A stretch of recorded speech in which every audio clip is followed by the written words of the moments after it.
Hello friends, cooking રેસિપીસમાં તમારું સ્વાગત છે। આજે આપણે મેથીમાંથી મઠડી બનાવીશું ઘઉંના લોટની। તો અહીંયા મેં 2 કપ જેવી મેથી લીધી છે। મેથી એકદમ તાજી અને એકદમ સારા પાનવાળી લીધી છે। તો આપણે દાંડલી બધી કાઢી લઈશું અને મેથીને આપણે ઘીમાં મેં 1 ચમચી જેવું ઘી એડ કર્યું છે। તો આપણે એને એકદમ સાતળી લઈશું મેથીને। અમારી ચેનલમાં તમે નવા આવ્યા હોય અને હજી સુધી અમારી ચેનલને સબસ્ક્રાઈબ ન કરી તો સબસ્ક્રાઈબ કરજો અને લાઈક કરજો અને શેર કરજો તમારા ગ્રુપમાં જેમ બને એમ। તો આજે આપણે બનાવીશું મેથીની મઠડી લીલી મેથીમાંથી। તો હવે તમે જોઈ શકો છો પાન એકદમ સરસ એવા કુમળા અને તાજા ફ્રેશ છે।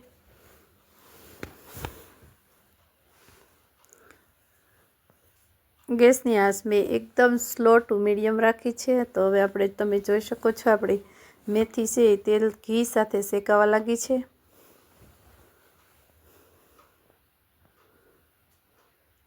આ રીતે આપણે મેથી શેકી અને આપણે લોટ બાંધવામાં એડ કરીશું એટલે મેથીની જે કડવાશ હોય એ બધી દૂર થઈ જાય છે અને ટેસ્ટ પણ એકદમ સારો એવો આવે છે। એટલે ધીમે ધીમે 2 મિનિટ સુધી આપણે એને સાતળી લઈશું મેથીને।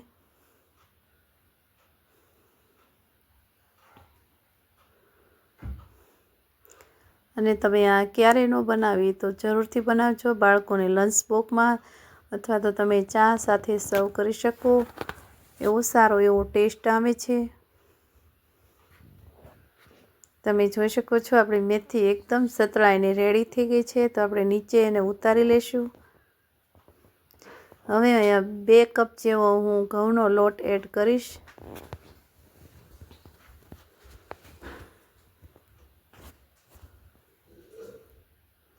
તમારે જેટલી મેથીની મઠડી બનાવી હોય એ પ્રમાણે તમે લોટ લઈ શકો છો। મેં અહીંયા 2 કપ અને ઉપરથી થોડોક એવો અડધો કપ જેવો હું એડ કરીશ અને આ નાસ્તો 1 મહિના સુધી તમે સ્ટોર કરો તો પણ ચાલે છે। હવે આપણે એમાં અડધો કપ જેવું આપણે સૂજી એટલે કે રવો નાખીશું। મારે અહીંયા જાડી એકદમ જાડો એવો છે અને તમે ઝીણી વેરાયટીનો પણ લઈ શકો છો અને આને મિક્સ કરી દઈશું આપણે બરાબર લોટ સાથે। હવે મેં અહીંયા અડધી વાટકી જેટલું મેં અહીંયા 3 થી 4 ચમચા જેટલું મેં તેલ એડ કર્યું છે ઘી। તમે તેલ પણ એડ કરી શકો છો પણ મેં અહીંયા ઘી એડ કર્યું છે। ઘી નાખવાથી ટેસ્ટ બહુ જ સારો આવશે અને એકદમ ખસ્તી બનશે। તો અહીંયા મેં 1 ચમચી જેવો મેં મરી પાવડર લીધો છે, અડધી ચમચી જેવો મેં અજમા અને 1 ચમચી જેવા મેં જીરા, આખું જીરું આવે એ તમે પણ એડ કરી શકો છો। મેં થોડુંક એવું વાટી અને એડ કર્યું છે એટલે એકદમ એનો ટેસ્ટ સારો આવે છે। અને ઉપરથી આપણે સ્વાદ પ્રમાણે મીઠું એડ કરીશું અને લોટ છે એને આ રીતે આપણે બરાબર મિક્સ કરી લઈશું એટલે આપણી મઠડી છે એકદમ સરસ એવી બનશે અને એકદમ ખસ્તી આમ તમે હાથમાં તમે આમ તોડો તો પણ તૂટી જાય એવી એકદમ કુરકુરા જેવી બનશે। આ નાસ્તો તમે સવારમાં ચા સાથે અથવા તો સાંજના સમયે પણ કરી શકો છો અને બાળકોને એમનામ પણ તમે આ નાસ્તો આપો તો પણ ચાલે એટલો સરસ આ નાસ્તો બને છે। તમે ક્યારેય આ નાસ્તો ન બનાવ્યો તો જરૂરથી તમે ટ્રાય કરજો। હું આ 3જી વખત ટ્રાય કરું છું એટલે મારો આ નાસ્તો મને અમારા ઘરમાં બહુ જ બધાને ભાવે છે। તો અહીંયા જો મેં 1 કપ જેવી ઘીની જરૂર પડી છે। આપણે ઘી જેમ જોતું હોય એમ આપણે એડ કરતા જઈશું।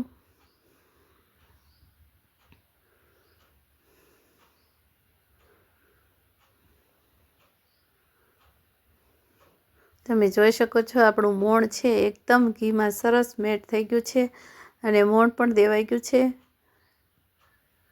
આ રીતે આપણે મોણ દઈશું એટલે આપણું એકદમ લોટ તમે જોઈ શકો છો મુઠ્ઠીમાં વાળવાથી આ રીતનું હોવું જોઈએ। આપણે તોડીએ ત્યારે જ તૂટે એ રીતનું આમ ખરે નહીં એ ટાઈપનું હોવું જોઈએ। તમે જોઈ લીધી કે લોટની કન્સિસ્ટન્સી કેવી છે એમ। હવે આપણે મેથી છે એ લીલી એ એડ કરીશું આપણે શેકેલી છે એ અને ઉપરથી આપણે બધા મસાલા એડ કરીશું। હવે અહીંયા અડધી ચમચી જેવું આપણે હળદર પાવડર એડ કર્યું છે મેં અહીંયા 1 ચમચી જેટલું લાલ મરચું પાવડર, અડધી ચમચી જેટલું જીરા પાવડર. તમે લાલ મરચું તમારા સ્વાદ મુજબ તમે એડ કરી શકો છો. મેં અહીંયા મીડિયમ રાખ્યું છે એટલે આપણી મઠડી છે એમનામ પણ બાળકો ખાઈ શકે. હવે આપણે લોટ બાંધી લેશું અને બરાબર મિક્સ કરી લેશું. આ મેથીના લચ્છા છે એ આપણે છૂટા પાડતા જશું અને લોટની સાથે બરાબર મિક્સ કરતા જશું.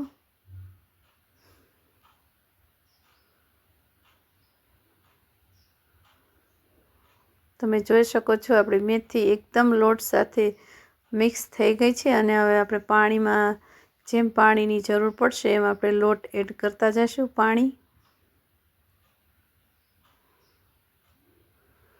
પાણી છે આપણે એકસાથે નાખવાનું નથી. આપણે જેમ પાણીની જરૂર પડે આપણે એમ લોટમાં પાણી એડ કરતા જશું. કેમ કે આ લોટ છે એ બહુ કડકે નહીં અને બહુ ઢીલોય નહીં, મીડિયમ સાઇઝમાં રાખીશું. થોડોક એવો આમ કડક રાખવાથી આપણી મેથીની મઠડી છે એકદમ ખસ્તી હોય એવી બને છે અને સોફ્ટ બને છે એટલી સારી. હવે તમે જોઈ શકો છો આપણો લોટ એકદમ સારો એવો બંધાય અને રેડી થઈ ગયો છે. તો હવે આપણે થોડુંક એવું ઘીનું મોણ આપીશું.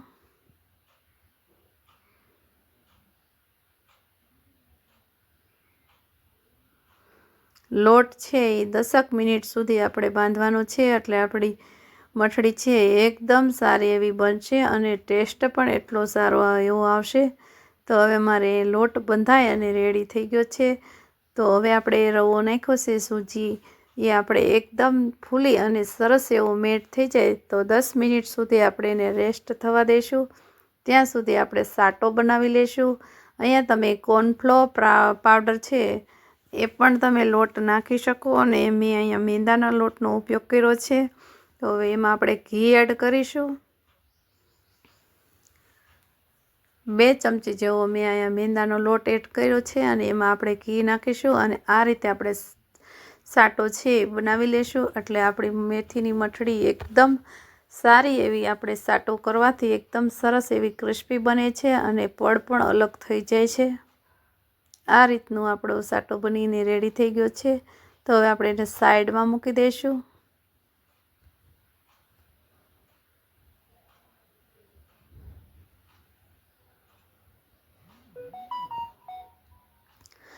હવે તમે જોઈ શકો છો આપણો લોટ એકદમ સારો એવો બંધાય અને એકદમ સરસ મોણ આવી ગયું છે. તો હવે આપણે લોટને આ રીતે રોલ વાળી લેશું અને એના આપણે પીસ કરી લેશું.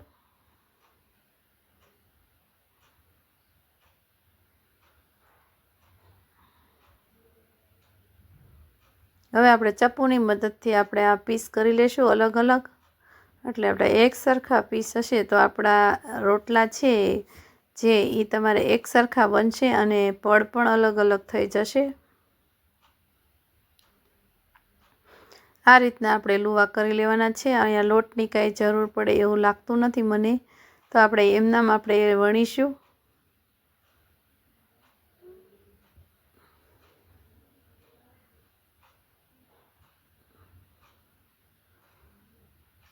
આ રીતે વણવાથી એકદમ સરસ એવી ગોળ આપણી મેથીની મઠડી બને એ માટે આપણે પાતળી એવી રોટલી બનાવીશું.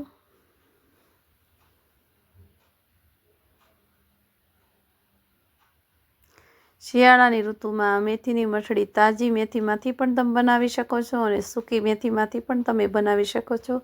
પણ તાજી મેથીમાં તમે બનાવશો તો સરસ એવી મઠડી બનશે. અને આ રીતની આપણે રોટલી છે એકદમ બનીને રોટલો તૈયાર થઈ ગયો છે. તો હવે એને આપણે સાટો લગાડી દઈશું.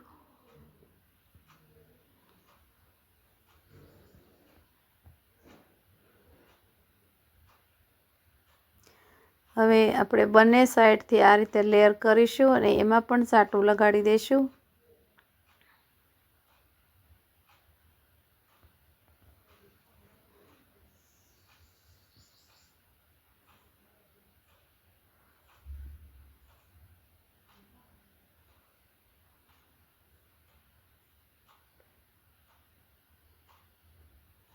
હવે તમે જોઈ શકો છો આપણું એકદમ રોટલી બની અને એકદમ રીતે વણાઈ ગઈ સારી રીતે. હવે આપણે એને પાછું વણી લેશું અને પાછું પ્રેસ કરી લેશું એટલે આપણા લેયર થઈ જશે.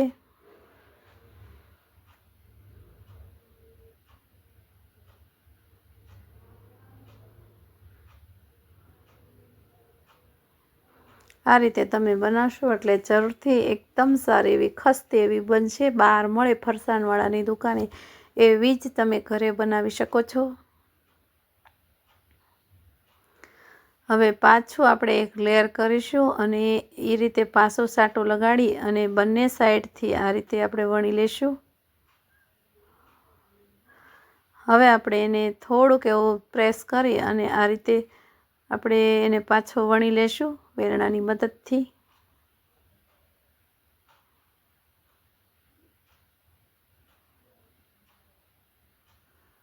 આ રીતે મેથડી બનાવશો તો સારી એવી બને છે.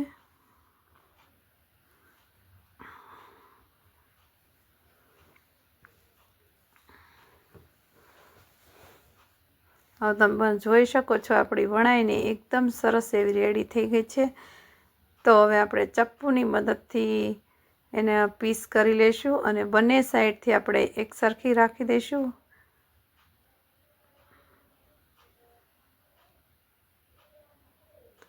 હવે તમે જોઈ શકો છો આ રીતે આપણે પીસ કરી લેશું બધા એક સરખા.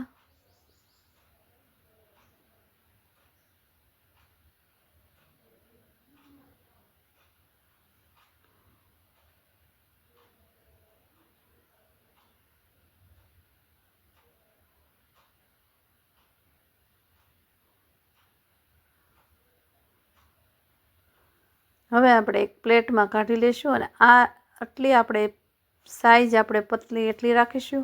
બહુ જાડી નહીં રાખવાની ને એકદમ પતલી એવી પણ આપણે સાઈડ રાખવાની નથી. આ રીતની આપણે રીતે રાખીશું તો આપણી મઠડી છે એકદમ સરસ એવી બની અને સરસ ફૂલી જશે. હવે જો આપણું તેલ પણ એટલું સરસ ગરમ થઈ ગયું છે ને ગેસની આંચ આપણે એકદમ સ્લો રાખીશું. એને ધીમા ધીમા તાપે આપણે મઠડીને શેકાવા દઈશું એટલે સાતળાઈ જાય ત્યાં સુધી આપણે એને શેકાવા દઈશું. તો એકદમ સારો એવો ટેસ્ટ આવશે અને અંદરથી પણ ક્રિસ્પી એવી બનશે. એટલે ગેસની આ સાવ સ્લો રાખવાની છે. તેલ આવી ગયું હોય મીડિયમ. હવે આપણે એને થોડીક વાર ચડી જાય પછી આપણે એને સાઈઝ ચેન્જ કરીશું.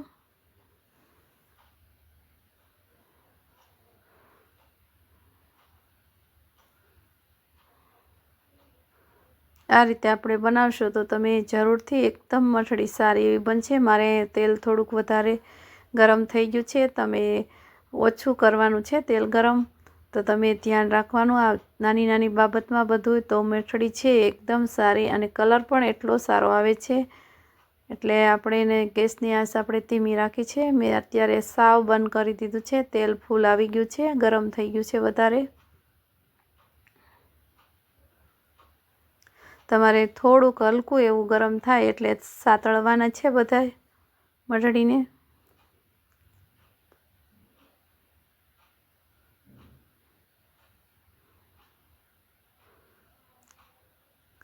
હવે આપણે એને બહાર કાઢી લેશું. સાઈઝ પણ ચેન્જ કરી લેશું. તમે જોઈ શકો છો આપણી મેથીની મઠડી એકદમ બની અને રેડી થઈ ગઈ છે અને લેયરવાળી બની છે.